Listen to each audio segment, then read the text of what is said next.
Hello students, welcome back to my channel. कैसे हो आप सब? उम्मीद करती हूँ बेटा सभी अच्छे होंगे और अपना ख्याल भी रख रहे होंगे। तो बेटा आज हम करने जा रहे हैं अपनी वर्कशीट नंबर 26 साइंस सब्जेक्ट की है। बेटा ये 20 तारीख की है और 6th क्लास के बच्चों के लिए, ठीक है।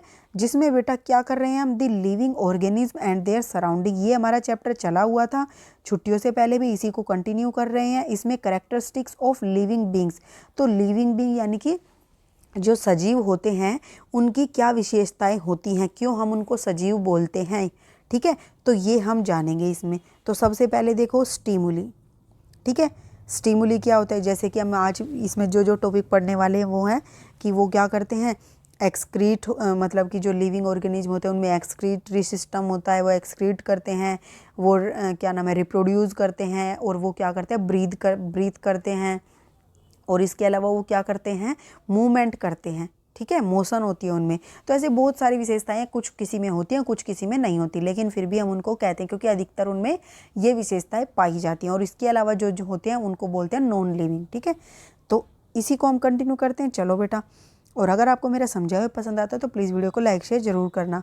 अब देखो, all living beings respond immediately to sudden changes. तो सभी जितने भी सजीव होते हैं वो, उनके सामने अचानक से कुछ परिवर्तन होता है तो उसके लिए वो क्या करते हैं, रिस्पॉन्ड करते हैं, रिएक्ट करते हैं। जैसे तुम्हारे सामने पीछे कोई कुत्ता दौड़ ले तो तुम भागने लगते हो, ठीक है, या फिर हिरन के पीछे शेर दौड़ने लगे तो वो भागने लगता है, या आगे से कोई तेज सी रोशनी आ जाए तो तुम आंखों पे अपने हाथ रख लेते हो। तो इस तरीके से तुम ये जो भी कर रहे हो एक्टिविटी, ये क्या होती हैं, स्टिमुली होती हैं, ठीक है।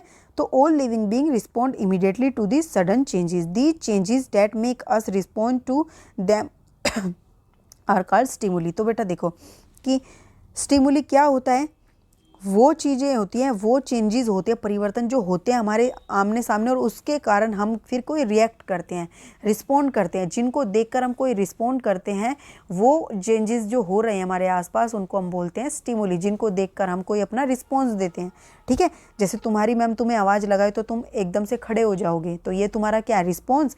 और जो मैम ने तुम्हारा नाम पुकारा वो क्या हो गया, स्टिमुली हो गया, ठीक है।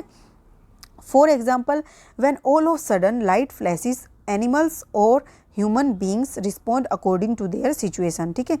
तो बेटा जब भी क्या होता है, क्या नाम है, when all the sudden light flashes, यानी कि अचानक से कोई भी लाइट है वो फ्लैश करती है, चमचमाती है, तो सभी जानवर या मनुष्य होते हैं वो क्या करते हैं, रिएक्ट करते हैं, रिस्पॉन्स देते हैं उस सिचुएशन को, ठीक है।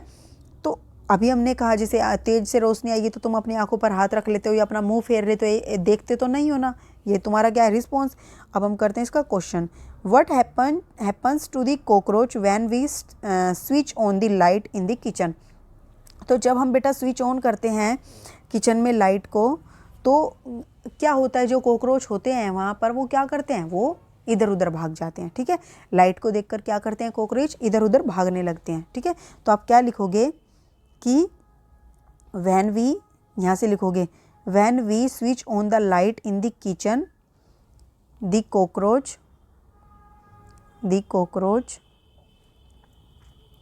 मूव, या फिर start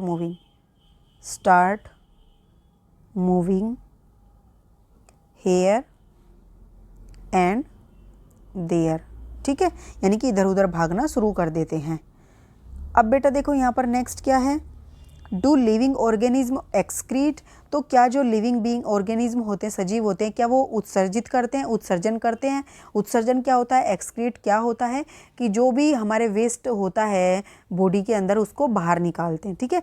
all the living beings eat food, तो हम सभी क्या करते हैं, भोजन खाते हैं। सभी सजीव जितने भी जीवित प्राणी होते हैं वो सब क्या करते हैं, भोजन खाते हैं, चाहे वो किसी भी तरीके का खाओ, ठीक है। But a very small part of the food is absorbed in the body, लेकिन उस खाए हुए भोजन का सिर्फ छोटा सा हिस्सा ही हमारे पूरे शरीर में क्या होता है, यूज होता है, बाकी हमारे लिए वो वेस्ट होता है। तो द रेस्ट जो बच गया is removed from the body, तो उसको शरीर से बाहर निकाला जाता है। और यही प्रोसेस जिसके थ्रू इसको बाहर निकाला जाता है वो क्या कहलाती है, एक्सक्रीशन। तो the process of removal of non required मतलब कि जो ज़रूरत नहीं है, अनावश्यक जो पदार्थ हैं खाने के, फ्रॉम दी बॉडी, हमारे शरीर से बाहर निकाले जाते हैं, वो कहलाती है प्रोसेस एक्सक्रीशन, ठीक है। अब बेटा देखो यहाँ पर तीसरी प्रॉपर्टी क्या है, characteristics, do all living being reproduce their own kind, तो क्या सभी सजीव अपने ही जैसों को जन्म देते हैं? तो क्या देते हैं बेटा, हाँ, जितने भी सजीव होते हैं वो अपने ही जैसों को जन्म देते हैं। पेड़ पौधे हो गए, जंतु हो गए, मनुष्य हो गए, सब क्या करते हैं, अपने जैसों को जन्म देते हैं। All living beings reproduce young ones like them, तो अपने जैसों को देते हैं। ऐसा तो है नहीं, तुमने सुना हो कि बिल्ली ने कुत्ते को जन्म दे दिया, शेर को क्या नाम है, कोई मनुष्य की संतान हो गई, या मनुष्य को कोई सांप की संतान हो गई, ऐसा तो कुछ नहीं सुना। सांप जो है, सांप के बच्चों को जन्म देगा, बिल्ली बिल्ली के बच्चों को जन्म देगी, और जो हिरन है वो हिरन के बच्चों को जन्म देगा, ऐसे गाय को गाय के बच्चों का। तो इस तरीके से होता है, ठीक है, अपने ही जैसे को जन्म देते हैं। तो the mode of reproduction is different in animals and plant, तो इसीलिए जो रिप्रोडक्शन का प्रोसेस होता है, तरीका होता है, वो सभी में अलग अलग होता है, मनुष्यों में भी और प्लांट्स में भी। In animals some of them give birth to their offspring और सम ले एग, तो इसमें क्या होता है, कुछ जंतुओं में क्या होता है, कुछ तो सीधा जो अपनी ही जैसी हुबहू संतान या शिशु को जन्म देते हैं, ऑफस्प्रिंग बोलते हैं जिसको, लेकिन कुछ क्या करते हैं, अंडे देते हैं, ठीक है, और वो अंडों में से कुछ दिन बाद क्या होते हैं, उनकी जैसी संतान उत्पन्न होती है, लेकिन वो अंडे देते हैं। तो अब वो कौन से होते हैं बेटा, जैसे पक्षी हो गए, कोयल हो गई, कौवा हो गया, तो ऐसे ये पक्षी, कबूतर हो गई, ये सब, सांप हो गए, मुर्गी हो गई, ये सब क्या देते हैं, अंडे देते हैं, मछली हो गई। लेकिन जो क्या नाम है, ये मनुष्य हो गए, गाय भैंस कुत्ते बिल्ली, ये सब क्या है, हिरन बकरी घोड़े, ये सब क्या करते हैं, अपने ही जैसी शिशु को जन्म देते हैं, ठीक है।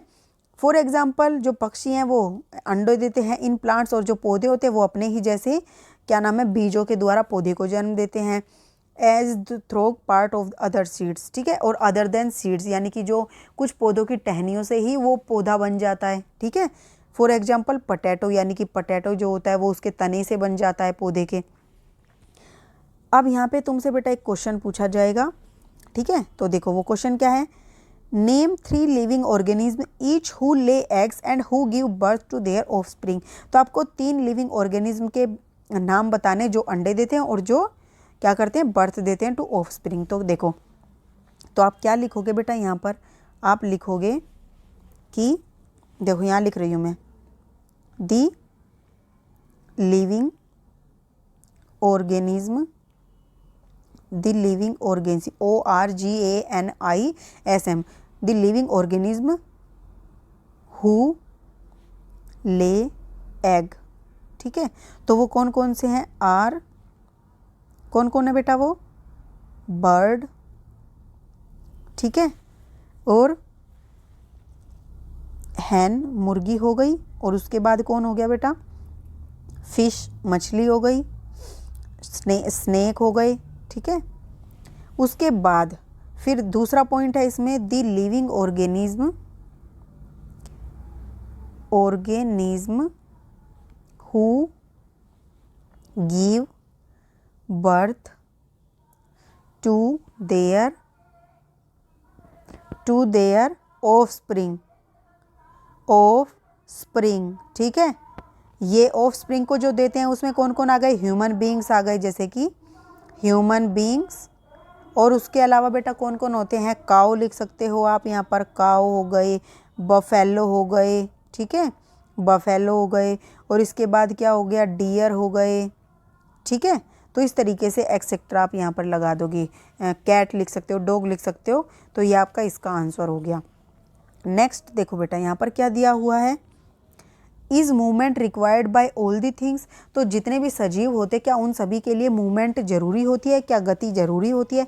तो बेटा सभी तो गति नहीं कर पाते सजीव, देखो पौधे होते हैं वो सजीव होते हैं, लिविंग बींग्स होते हैं, लेकिन वो गति नहीं करते, ठीक है। तो most of the living beings move from one place to the another and also show other body movement, और कुछ ना कुछ वो बॉडी मूवमेंट दिखाते हैं, परंतु प्लांट्स जो है वो जनरली एंक्रोच्ड यानी कि जकड़े होना, ठीक है, एंक्रोच्ड मतलब होता है जकड़े होना इन दी सोइल मिट्टी में, so they do not move from one place to the another, तो वो एक स्थान से दूसरे स्थान पर मूव नहीं करते हैं, but various substances like water and minerals move from one part of the plant to the other, लेकिन जो कुछ सब्सटेंस हैं वो क्या करते हैं, जैसे पानी हो गया, खनिज लवण हो गए, वो एक स्थान से दूसरे स्थान पर जाते हैं पौधों के अंदर, ठीक है। तो अब यहाँ पर इसमें भी एक तरीके की गति तो हो ही रही है पौधों में, ठीक है। अब यहाँ देखो नीचे एक क्वेश्चन पूछा गया है बेटा यहाँ पे कि एक कार और ए बस डू मूवमेंट, तो कार और बस गति करते हैं, हम जानते हैं। Do they classify as living और नॉन लिविंग, तो हम उनको किस कैटेगरी में रखेंगे, लिविंग में या नॉन लिविंग में। तो सोचो बेटा, give reason for your answer, और जो भी आंसर दो उसका रीजन तो सोचो हम उसको किस कैटेगरी में रखेंगे। तो गलत सोच रहे हो अगर आप इसको लिविंग में सोच रहे हो, क्योंकि ये लिविंग नहीं है, नॉन लिविंग है, ठीक है। ये चलती नहीं है, हमारे द्वारा चलाई जाती हैं। तो आप क्या कर लिखोगे इसमें कि these are non living things, non living things, ठीक है। Non living things because they can not reproduce, they cannot reproduce, breathe, ठीक है, एंड क्या कर सकते हैं, रिस्पॉन्ड इटसेल्फ। तो ये है, इस वजह से इनको नॉन लिविंग थिंग में रखा गया है। ओके, ये थी बेटा आपकी आज की वर्कशीट। उम्मीद करती हूँ आपको अच्छे से समझ आई होगी। फिर भी कोई डाउट रह जाए तो आप कमेंट बॉक्स में पूछ लेना। इस वीडियो में इतना ही। अपना नेक्स्ट टॉपिक जो होगा हम अपनी नेक्स्ट वीडियो में करेंगे। तब तक के लिए ऐसे हंसते रहिए, मुस्कुराते रहिए, पढ़ते रहिए और आगे बढ़ते रहिए। Thank you.